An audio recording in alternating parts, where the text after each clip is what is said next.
ही घटना जर युपी मध्ये झाली असती तर अजून त्याचा निकाल लागलेला असता.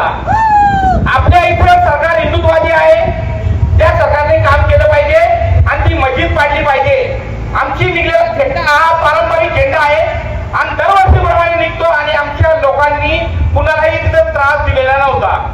शांततेत झेंडा निघून चालला होता. 2 वर्षापूर्वी मी त्या झेंड्यामध्ये सहभाग झालो होतो. त्यावेळेस एक प्रथा पाळून ठेवली होती का 40 वर्षापासून अशी प्रथा आहे का मस्जिद समोर गेल्यानंतर डीजे वाजवायचं नाही. ही प्रथा होती, माझा आपण ती मोडीत काढली. का भारत हा महाराष्ट्र आमच्या बापाचा आहे, या हरामखोरांच्या बापाचा नाहीये. कुठं वाजवायचं कुठं काय करायचं हे आम्ही ठरवणार. काल जी दगडफेक झाली त्याचा फक्त आम्ही निषेध करणार नाही.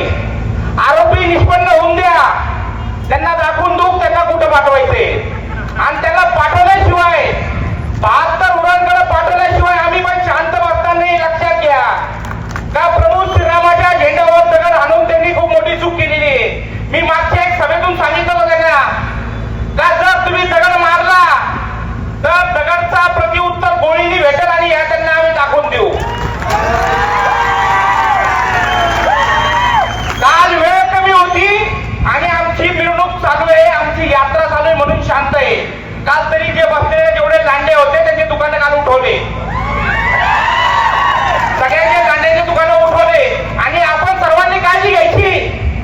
दगड हाणणारा फक्त एकाने दगड हाणलं मिटलं नाही.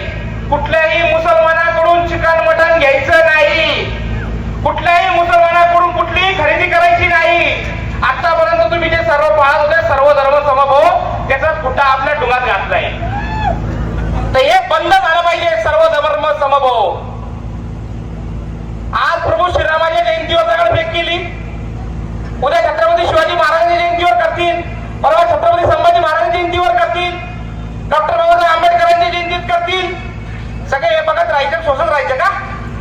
आता याच्या पुढे ऐकून घ्यायचं नाही. आता आपण फक्त आज निवेदन द्यायला आलतो. सकाळी आपली 12-12:30 नंतर तयारी झाली. संग्राम भैयाने मी विनंती केली, भैया असं असं इथं घडलेलं आहे. तर भैयाने त्यांचे दिवसभराचे आज सगळे कार्यक्रम रद्द केले आणि आपल्या सगळ्यांच्या विनंतीला मान देऊन इकडे आले. खरं तर भैया इथं आले त्यांचा तर आपण आभार मानतो, पण आपल्या इथले राजकीय लोकांचं काम आहे तर पहिले हजर होऊन याचा निषेध केला पाहिजे, ते तोडण्यासाठी मदत केली पाहिजे. आज भैयाला नगरून इथे यावं लागते निवेदन देण्यासाठी. हे काही आपल्याला फार शोकांतिक आहे याच्यात. आज इथं समाज जो मोठ्या संख्येने जमला कमी टाइमात 12 वाजता आपण सांगितलं आणि 5 वाजेपर्यंत एवढा मोठा इथं समाज गोळा झाला. पण हा समाज फक्त आज गोळा होणार नाही. आज आपण यांच्याकडून लेखीमध्ये उत्तर घ्यायचं का ती जर अतिक्रमण मध्ये मस्जिद असेल तर ती पडलीच पाहिजे आणि त्याचा वेळ लिहून घ्यायचा किती दिवसात ते पाडणार आहे. जर तेवढ्या दिवसात पाडलं नाही तर मग 1992 परत इथं बाबरी घडून दाखवू आम्ही पण जगत घेवायची. जोपर्यंत काढत नाही तोपर्यंत शांत बसणार नाही. आता ते सगळे मुसलमान ते आले होते, त्या मुसलमानांना तुम्हाला त्याच्यात जेव्हा घुसून पाहिलं तर नगरपालिका घ्यायची 15 रुपये पावती आणि त्या मुसलमानांनी आपल्या हिंदू लोकांना 15 ते 20, 25, 40 हजार रुपये दुकानाचे भाडे दिलेले. ते दुकानदार सर्व आलत्यात आपल्या लोकांकडं एवढी यात्रा करून दे नंतर परत येणार नाही. आता ते सगळं बैठकीत ठरवून काय करायचं, पण आमची ते इच्छा त्यांना बसून दिलं नाही पाहिजे. सगळे युपी बिहारचे पण मुसलमान कुठले पाकिस्तानचा काही इथला काय सगळे हरामखोराचे ते काय सुधरून राहिले का? त्यांना जे करायचं ते करेल. किती मुसलमान रस्त्यावर आले जे आपले हरामखोर लोक इफ्तार पार्ट्यात घुसले होते, ज्यांची इफ्तार सर्व धर्म समभाव यांनी खाल्ले. किती मुसलमानांनी कालच्या घटनेचा निषेध केला का? या आमदारांना पण तुम्ही मतदान केले ना, आपल्या लोकांनी हिंदूंनी पण केले ना. बाजू कुणाची मांडतो? फक्त लांड्यांची. आपली पण याच्यात चूक आहे. आपले लोकप्रतिनिधी ज्यांनी आमची 50 वर्षाची प्रथा त्यांनी प्रथेवर दगड आणले त्याचा निषेध करायला सुद्धा तुम्ही बाहेर निघत नाही. यावेळेस 2 FIR दाखल केले आपण माग. कावड यात्रा निघत होती त्या कावड यात्रेला सुद्धा दगड केली. भैया आता इथं ठरवलेलं आहे जेवढे इथं हिंदू बोललेले आहे या हिंदूच्या जीवा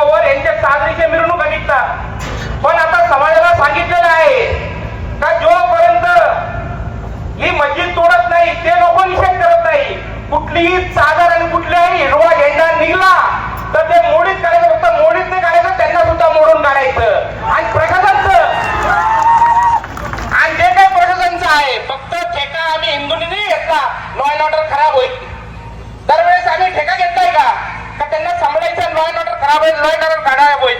आता फक्त झेंडा निघून द्या, लॉ अँड ऑर्डर कशी खराब होती ते आम्ही दाखवतो.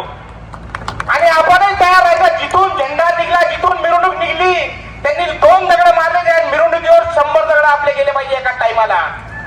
तेव्हा हे आपल्या सणावरचे, आपल्या धर्मावर दगड मारणं बंद करतील. आपल्या सर्वांना विनंती आहे का या केल्याशिवाय पर्याय नाही. आणि हे जे केल्यानंतर जो कोणी मावळा हे सगळं कार्य करत त्याचा घरचा, त्याचा जेलचा